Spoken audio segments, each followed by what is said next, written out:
وسلم على رسول الكريم اما بعد اعوذ بالله السميع العليم من الشيطان اللعين الرجيم بسم الله الرحمن الرحيم وعما بنعمة ربك فحدث صدق الله مولانا العظيم نثار تیری چہل پر نثار تیری چہل پہل پر ہزار عیدیں ربیع الاول سوا ابلیس کے جہاں میں سبھی تو خوشیاں منا رہے ہیں لا و رب العرش جس کو ملا ان سے ملا لا و رب العرش جس کو ملا ان کو ملا بٹتی ہے کونین میں نعمت رسول اللہ کی سورج الٹے پاؤں پلٹے چاند اشارے سے ہو جاگ ارے منکر دیکھ لے قدرت رسول اللہ کی آج ہم محمد رفیق ملک صاحب کے آستان عالیہ پہ اپنے پیر و مرشد کے سامنے جشن عید میلاد النبی صلی اللہ علیہ وسلم میں شریک ہوئے ہیں یہ بات ذہن نشین کر دے کہ جس میلاد کملی والے آقا صلی اللہ علیہ وسلم کا میلاد ہوتا ہے وہاں آمنہ کے لال کی تشریف آوری ہوتی ہے آج ذرا توجہ کریں غور کریں کہ گھر ملک رفیق کا ہے اور صدارت سید و سادات کی ہے اور آنے والی ذات مدینے والے کی ہے یہ تو کمال کی بات ہے میلاد مصطفیٰ میں کائنات کے رسول امام الانبیاء تاجدار ختم نبوت صلی اللہ علیہ وسلم کی آمد ہے حضور نے فرمایا جو میرا عاشق رسول جس جگہ پہ اپنے مقام میں اپنے گھر میں کونے کونے میں میرا میلاد مناتا ہے تو میرے آقا فرماتے ہیں قاضی عیاض شفا شریف میں لکھتے ہیں البدایہ والنہایہ حافظ ابن کثیر لکھتے ہیں اور الخصائص کبریٰ علامہ جلال الدین سیوطی لکھتے ہیں عشق والی بات لکھتے ہیں کیا لکھتے ہیں وہ لکھتے ہیں جس جگہ پہ میرے آقا کی میلاد محفلیں ہوتی ہے تو میرے آقا نے فرمایا جو ہمارے میلاد سے خوش ہوتا ہے ہم ان کے گھر سے خوش ہو جاتے ہیں اللہم عرفی یہ میلاد والی محفل ہر جگہ جگہ ہر کونے کونے میں مسجد میں مدرسے میں اپنے گھروں میں مکانوں میں محبوب کا میلاد ہوتا ہے سرکار فرماتے ہیں میرے آقا صلی اللہ علیہ وسلم فرماتے ہیں جو میرے میلاد میرے عاشق رسول دل سے مناتا ہے تو حضور فرماتے ہیں قاضی عیاض لکھتے ہیں کہ ہم ان سے خوش ہوتے ہیں جو میرا میلاد پڑھتا ہے جو حضور کا میلاد میں کیا ہوتا ہے یہاں کو گانے بجانے والے بات نہیں ہوتی میلاد میں نبی کا شان بیان ہوتا ہے میلاد میں حضور کے معجزات کے بیان ہوتے ہیں میلاد میں حضور کے خلقت کا بیان ہوتا ہے میلاد میں حضور کے نورانیت کا بیان ہوتا ہے میلاد میں حضرت ابراہیم کی دعا کا ذکر ہوتا ہے میلاد میں حضرت عیسیٰ علیہ السلام کے بشارت کا ذکر ہوتا ہے میلاد میں حضور کے خاندان کا بیان ہوتا ہے اللہ نے فرمایا وَعَمَّا بِنِعْمَةِ رَبِّكَ فَحَدِّثْ ہم نے آپ کے اوپر اتنی نعمت کی ہے اس نعمت کا دنیا میں چرچا کرو یہ حضور کی نعمت نہیں تو کیا یہ حضور کی مہربانی نہیں تو کیا یہ حضور کی عطا نہیں تو اور کیا ارے جب تک نہ بکے تھے تو کوئی پوچھتا نہ تھا آقا آپ نے خرید کر انمول کر دیا ابتدا ہے عشق میں آگے آگے دیکھ ہوتا ہے کیا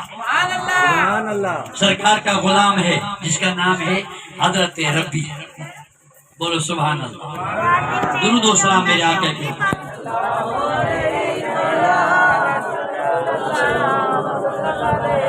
حضرت ربی جو میرے آقا صلی اللہ علیہ وسلم کو وضو کراتے تھے، ایک مرتبہ میرے آقا صلی اللہ علیہ وسلم نے فرمایا سل ربی، او ربی جو تجھے مانگنا ہے مانگو میں تجھے دے دوں، جو مانگنا ہے۔ تو سوچنے لگا کہ میں حضور سے کیا طلب فرماؤں، سونا چاندی زیور کیا مانگا؟ سوچ سوچ کے عرض کرنے لگا یا رسول اللہ فدا کا امی ابی، میرے ماں باپ آپ کے اوپر قربان جائیں، یا رسول اللہ اسألک مرافقک فی الجنت، بس یہی سوال ہے کہ قیامت کے دن میں آپ کے ساتھ جنت میں اکٹھے ہو جاؤ، جنت میں آپ کے ساتھ ہوں،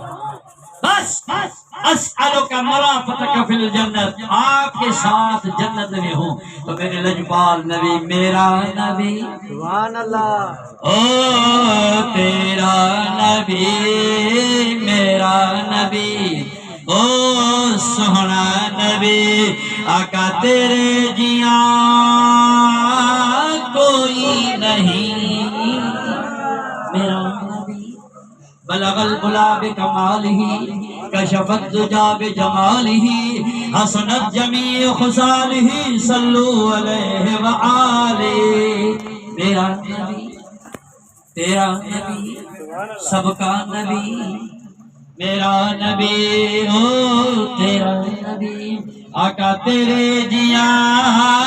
کوئی نہیں، میرا نبی۔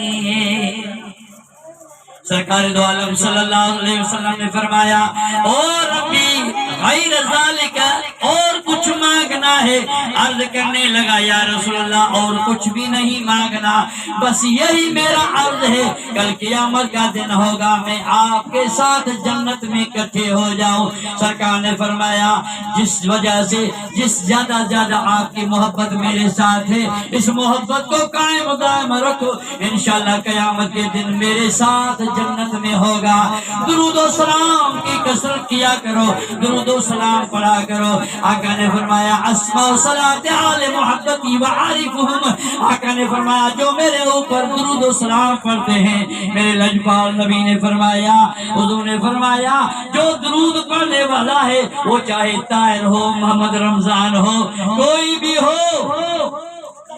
درود پڑھتا ہے۔ آقا نے فرمایا میں ان کو جانتا بھی ہوں مگر ان کے ماں باپ کو بھی پہچانتا ہوں۔ سبحان اللہ، ایسا نہ سمجھے کہ ہم سیتا میں بیٹھے ہیں، درود و سلام مدینے میں پہنچے گا کہ نہیں پہنچے گا؟ سرکار مدینہ صلی اللہ علیہ وسلم مدینہ شریف میں، ہم سیتا میں، یہ درود و سلام کیسے پہنچے گا؟ حضرت جبریل امین کے ساتھ میرے لجپال نبی معراج شریف کے اندر 7 آسمانوں کے اوپر سدرہ لو کلم محفوظ کے اوپر عند سدرۃ المنتہی عندہا جنت الماوا، اس جنت الماوا کے اندر میرے لجپال نبی حضرت جبریل امین کے ساتھ ہیں۔ وہ جبریل جو مقام سدرہ کے مقام پہ میرے آقا نے فرمایا جبریل سے او جبریل تم نے ہم جیسا کہاں دیکھا ہے؟ معراج میں جبریل سے کہنے لگے شاہ امم اے جبریل تم بتاؤ تو کیسے ہیں ہم؟ یوں کہا جبریل نے اے محجبی تیری قسم آپا کہا کر دید ہم بسیارے کو بات دید ہم لیکن تو چیزیں دیگری۔ جبریل نے کہا یا رسول اللہ مشرق مغرب جنوب شمال کا وزٹ کیا ہے مگر میرے جبریل نے آنکھوں نے آپ جیسا نبی دیکھا ہی نہیں۔ سبحان اللہ، یہ جبریل کا عقیدہ ہے کہ میں نے آج تک آپ جیسا محبوب دیکھا ہی نہیں۔ وہ جبریل جس کے ساتھ محبوب جنت الماوا کے اندر کھڑے ہیں تو سرکار نے فرمایا جبریل یہ کس چیز کی آواز میرے کانوں پہ گونج رہی ہے؟ عرض کرنے لگا یا رسول اللہ حضرت بلال جو فجر کی آزان دینے کے لیے مسجد نبوی جا رہے ہیں. کہا بلال، کہا مصطفیٰ آسمانوں کے اوپر. جب جبریل سے سرکار نے پوچھا یہ کس کی آواز ہے، عرض کرنے لگا یا رسول اللہ یہ حضرت بلال کے قدموں کی آواز ہے. ارے جبریل تو نیچے رہا، آقا تو اوپر رہا، 7 آسمانوں سے اوپر، سدرہ سے اوپر، لو قلم محفوظ کے اوپر، ان سدرۃ المنتہا،